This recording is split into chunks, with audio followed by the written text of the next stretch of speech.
I don't want to be excavated, okay?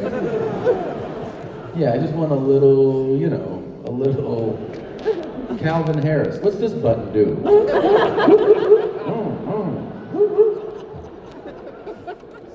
Lay in the outskirts, right? You like that, sir? That was a very gentlemanly way of saying you went. Matter of fact, I do.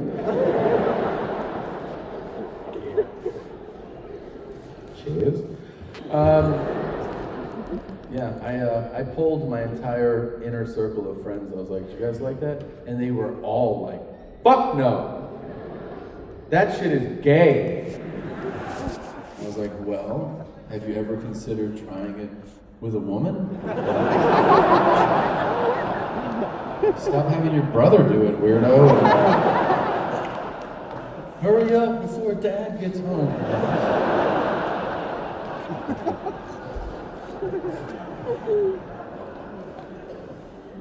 You just have to be honest with what you like. That's what you learn over the course of a lifetime. All you youngins out there, that's what you will learn. You learn that men and women both lie about sex. It's just the reality of the way it is. We just lie in different directions. That's it. Men exaggerate their exploits and their interests because they think it will impress you ladies if they've done more and like more. It's so silly, but it's true. Every woman here has met a guy who's like, "Oh, I like it all.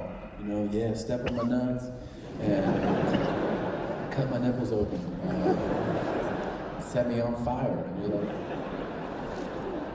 "Okay. He seems fun." And then you get him in bed, and what happens? He's like, "Is that a match? I don't feel well. Can you call somebody?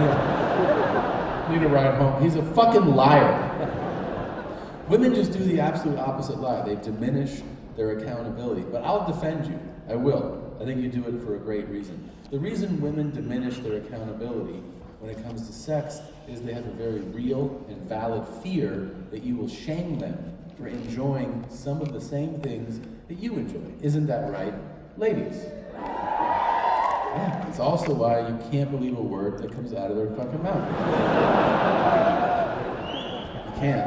You ask a woman about her sexual history, it's like asking the average German citizen after World War II if they knew what was happening, you know? They're like, "Well, I was there. I don't remember much. It rained a lot, so I stayed indoors. There were rumors everywhere." I remember from my own life, I had a roommate, and we both knew this lovely girl named Nicole. And one day, the guy I'm living with, he goes, "Oh, I slept with Nicole." I was like, "Oh, really?" And then he said something super weird and gross. I apologize in advance. But he was like, "Yeah, man, her place." I'm sorry, I looked right at you. I was like, I don't know where to look now. I'm gonna look at you. That's what I'm gonna do. Okay. He's like, "Yeah, man."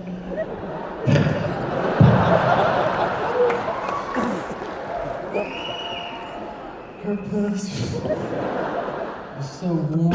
He was like, He was like, so snuggly. I was like, ugh. He was like, it felt like it had harnesses and zip ties on it.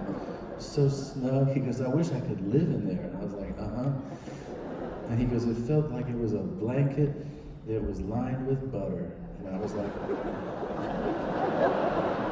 and then I dated her for 2 months, okay? Do you know why? Because I like butter too, sir. So, then one day I'm with her, and I'm feeling insecure, and I bring it up. I go, "It's kind of weird that you've slept with my, flatmate." And she was like, "Excuse me? I've never touched him." I go, "Really?" She goes, "No." So I go back to my place and go, "Hey man, she said you guys never got together." And he goes, "Oh yeah, that's true." I go, "I should have known with the fucking blanket buttered pussy line, but..." I go, "Why would you tell me that?" He goes, "Who cares?" And he turned on the TV. That was our whole conversation about it. But the same girl, Nicole, one day we're hanging out, and we're having a conversation about sex, like the topic of sex. And I bring up threesomes. I go, "Have you ever had a threesome?" And she goes, I go, I didn't ask, did you remember to take your Adderall today? Have you had sex with 2 other people at the same time? And she goes, not really. I go, not really? Was one of them an amputee? Because that still counts. And she goes, well, here's the thing. I go, this is a here's the thing. She goes, yes, technically I was in a threesome, but I was sunburned. And I go, what the fuck?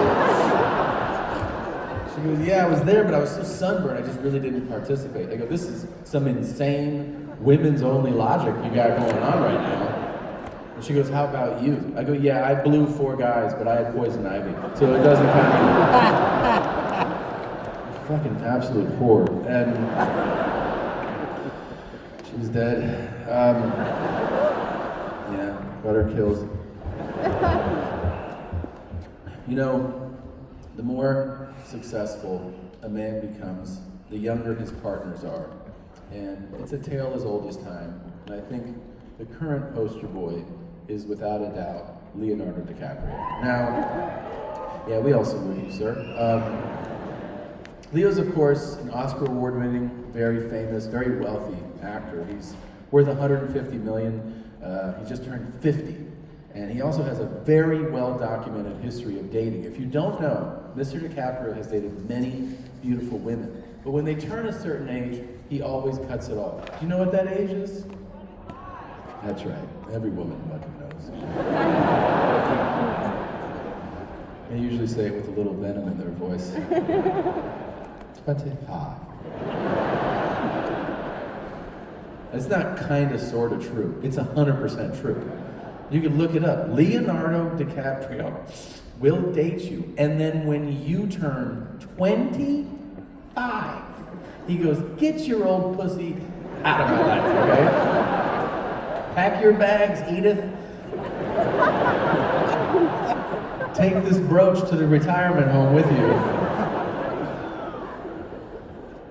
I would pay so much money to be there on the morning of a 25th birthday, wouldn't you? Just to see him walk in the kitchen. Happy birthday. And she's like,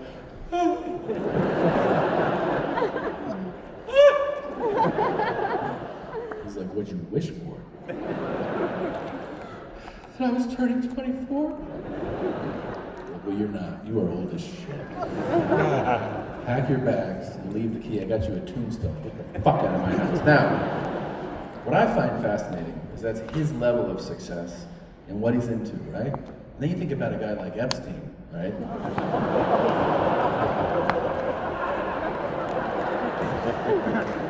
I thought we were having a fun time. We're not having fun?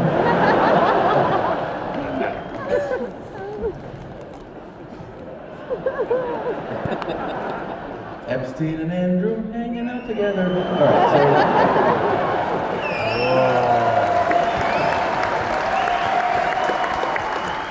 I was trying to call this tour Epstein and Andrew and they wouldn't let me. But anyway,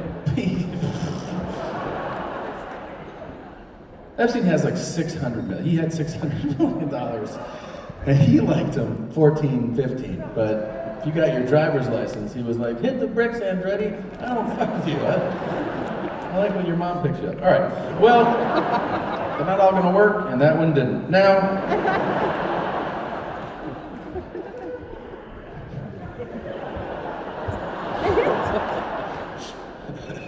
he was a real goofball.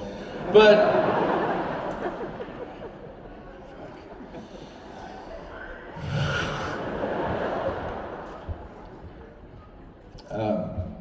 like most of you, I have not stopped thinking about Johnny Manziel this entire show.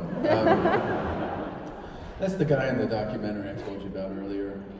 The guy who was once 18 years old and he had the whole world in his hands and he just let it go. And the thing is that I think about that story a lot for one reason, and it is this. I realize as I get older that I used to judge things more harshly. And as I get older, I seem to have a new perspective. And this guy's story in particular, where he was so famous at such a young age, he had all this pressure, and He had all this fame and he had money and he blew it all, right? And I used to go, you're a fucking loser. But then, as I became this middle-aged man, I realized that I could put myself in his shoes, and I've done that. I started to think about it. I go, you know, what would I have done? Well, I was once an 18-year-old freshman in college. I wasn't dominating American college football. I was going to class, and I was working part-time at a shopping cart manufacturer, a place that makes shopping carts. Here's how cool that job was. I went in there once on a Monday, and I went up to my boss, and I go, I think I'm gonna quit on Friday. And he goes, yeah, a lot of people do. He goes, give us the week. And I go, okay. And then on Friday, he goes, you're done. And he goes, hey kid, a lot of people here like you. How about we go to the bar down the street and we toast you to whatever you do next? And I go, okay. So people from the office, like 6, 7 people came. And they gave me good luck cards. And they gave me, you know, like t-shirts with funny phrases. And then one of them gave me a bottle of whiskey. And it was clearly meant to be a parting gift, like, take this with you. And I was like, I'll just drink it here at the bar. I'm drinking out of the bottle, you know. The bartender's like, you can't do that. I'm like, I can't hear you, doesn't matter. And if you don't drink whiskey out of a bottle, you should know. After 3 or 4 swigs from the bottle, your brain actually goes, hey, there's too many lights on in here. Beep, bop, boop. And you go, I want to do bad shit. I started taking people's change from the bar. I was like, that's my shit. You know, my friends were like, why don't you calm down? I go, why don't you calm down? And then I ended up going home with a lady who had a most unfortunate face. Now, you think I'm being mean, but I know I'm being honest. I blacked out, thankfully, but man, blacking out is terrifying. Some of you will do it tonight, some of you are doing it right now. But I remember I woke up the next morning looking out a window into a yard I didn't recognize. And I had the same thought I've had every time I've ever blacked out. I was like, are my friends dead? And then I turned over and this fucking gargoyle was here. And I audibly gasped in her face. You understand, right? I'm here and I went, oh! Oh! And she was used to it. She was like, I know. You're not the first fellow to do that. She looked like Wayne Rooney. Like, you remember? Picture him with shoulder-length brown hair. Same face, same body. I left there feeling tremendous shame. Coincidentally, I'm a first-year collegiate student. I'm taking Psychology 101, and we had talked about shame. Do you know what they teach you in the universities about shame at a 101 level? They teach you that shame thrives in secret. If you feel shame, you should confide it in at least one other person to help release the feeling. If you keep it inside, it festers and grows, and it can consume you. And I remember hearing that and thinking, how fascinating. I feel shame, and I know what to do. Tell someone. And then I thought, fuck that. I will die with this secret and bury it under pizza. And as I was doing that, I got a call from a guy who was at that bar the night before. He goes, hey man, where did you go after the bar? And I said, I went home. And he goes, did ya? I go, yeah. He goes, I don't think you did. I go, well, I did. And he goes, you didn't. I go, what are you talking about? He goes, I can tell you exactly what you did. I'm like, exactly? He goes, exactly. I go, okay, what did I do? He goes, dude, you fucked my aunt.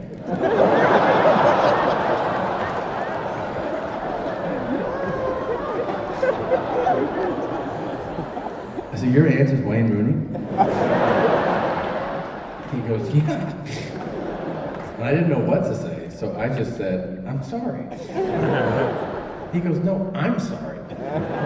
He goes, I don't want to fuck any of my aunts, but Wayne is definitely last on that list. Manchester, you were the most fun. Thanks for coming out tonight. Have a great night.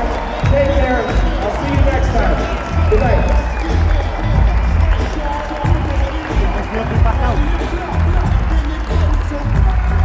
Just seemed to end, didn't it?